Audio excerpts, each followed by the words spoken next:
మహారాష్ట్రలో కబడ్డీ విపరీతమైన క్రేజ్ అండి. నైట్ టైం మ్యాచెస్ 4 గ్రౌండ్స్లో 4 క్వార్టర్ ఫైనల్స్ మ్యాచెస్ అవుతున్నాయి. మా పక్క గ్రౌండ్లో Maharashtra versus bank sports board match అవుతుంటే మహారాష్ట్ర ఓడిపోతుందని చెప్పేసి పబ్లిక్ వెళ్ళి పవర్ పీకేసేసి అలా మ్యాచ్ ఆగిపోయింది. అప్పటి వరకు మేము లీడ్లో ఉన్నాం. మళ్ళీ ఫ్రెష్ మ్యాచ్ పెట్టడంలో హైదరాబాద్ జట్టు, అంటే అప్పుడు నేను హైదరాబాద్ తెలంగాణ స్టేట్కి ఆడుతున్నాను. రాష్ట్రం కలిసి ఉన్నా కానీ కబడ్డీ అసోసియేషన్కి 2 టీములు ఉన్నాయండి, క్రికెట్కి, కబడ్డీకి, హాకీకి. ఎందుకంటే ఆంధ్రప్రదేశ్ రాష్ట్రం ఏర్పడక ముందు నుంచి కూడా కబడ్డీ ఉంది. అందుకని చెప్పేసి తెలంగాణ జట్టు వేరుండేది, ఆంధ్ర జట్టు వేరుండేది. మళ్ళీ కండక్ట్ చేసా కూడా ఓడిపోయిందా?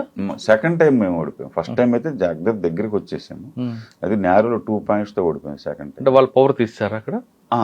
Maharashtra versus bank sport board అవుతుందని చెప్పేసి, మహారాష్ట్ర మీద బ్యాంక్ స్పోర్ట్ బాగా లీడ్ అవుతుందని చెప్పేసి అది తీసేసారు. ఆ ఎఫెక్ట్ మా మీద కూడా పడింది. ఓకే, 30 సంవత్సరాల సర్వీస్లో మీరు ఆర్ఐ ఫస్ట్ ఎస్ఐ అనుకుంటా, తర్వాత ఆర్ఐ అనుకుంటా. అవును, ఆర్ఎస్ఐ తర్వాత ఆర్ఐ ఉంటారు, ఇప్పుడు డిఎస్పీ. 30 సర్వీస్లో ఒక్కొక్క స్టేజ్లో మీకు బాగా నచ్చిన సంగతి చెప్పండి. యాక్చువల్గా నేను కొన్ని రోజులు ట్రాఫిక్ విభాగంలో పనిచేశానండి. బేగంపేటలో పనిచేస్తున్నాను. ఆర్ఎస్ఐకి ఎక్కడ పనిచేశారు? ట్రాఫిక్ విభాగంలో పనిచేస్తాను. అక్కడ బేగంపేట హైదరాబాద్ పబ్లిక్ స్కూల్ ఉంది కదండి, అక్కడ 1.5 year నేను పనిచేశాను.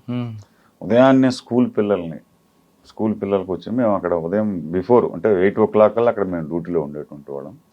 ఆ స్కూల్ పిల్లలు మనం వాళ్ళని ఇన్ టైంలో ఆ గేమ్ వాళ్ళు స్కూల్కి వెళ్ళేటప్పుడు మన డ్యూటీ చేస్తున్నప్పుడు పేరెంట్స్ వచ్చి తీసుకొచ్చి వదిలిపెట్టిపోయేటువంటి వాళ్ళు. ఆ తర్వాత పేరెంట్స్ వచ్చి కొద్దిసేపు మాట్లాడేవాళ్ళు. అంటే అప్పుడు ఆ టైం అంత ఎర్లీగా డ్యూటీకి అవర్స్కి వచ్చేసి నిలబడటం అంటే పేరెంట్స్ నుంచి మంచి స్పందన వచ్చేది. అదే నేను మళ్ళీ 2005లో ఇక్కడ జూబ్లీస్లో పనిచేశానండి ట్రాఫిక్ ఎస్ఐగా. అప్పుడు భారతీయ విద్యాభవనం దగ్గర చేశాను సేమ్. పిల్లలతోటి పేరెంట్స్ కొన్ని సందర్భాల్లో పేరెంట్స్ పిల్లల్ని తీసుకొచ్చి మాతో కలిసి మాట్లాడిపించడం, ఏదన్నా వాళ్ళ పుట్టినరోజు ఉందని చెప్పి తీసుకొచ్చి ఆ రోజు మాతో పాటు స్టాఫ్ ఉండేటువంటి వారు ఒక చాక్లెట్ ఇవ్వటం, లేకపోతే అంటే దే ఫీల్ దట్ వాళ్ళ ఫ్యామిలీ మెంబర్ లాగా ట్రీట్ చేయడం అనేటువంటిది నాకు బాగా. సార్ ఆ టైంలో పిల్లలకి ట్రాఫిక్ మీద అవేర్నెస్ తీసుకురావడం, ట్రాఫిక్ ఎలా జరుగుతుంది, ట్రాఫిక్ ఇబ్బందులు ఏంటి, అవేం నేర్పారా? అంటే కొన్ని స్కూల్స్లో ట్రాఫిక్ అవేర్నెస్ క్యాంప్స్ దీనికోసం ఒక వింగ్ ఉండేదండి ట్రాఫిక్ విభాగంలో, వారు దీని మీద క్లాసెస్ కండక్ట్ చేసేటువంటి. కానీ పేరెంట్స్ పిల్లలకి స్కూల్కి వస్తున్నప్పుడు రాంగ్ రూట్లో వస్తారు కదా, పిల్లలకి ఏం మెసేజ్ ఇస్తున్నాం మనం? ఇక ఇది కొన్ని సందర్భాల్లో వాళ్ళకి కౌన్సిలింగ్ జరగడం జరుగుతుంది. కౌన్సిలింగ్ జరిపి వాళ్ళకి దాదాపుగా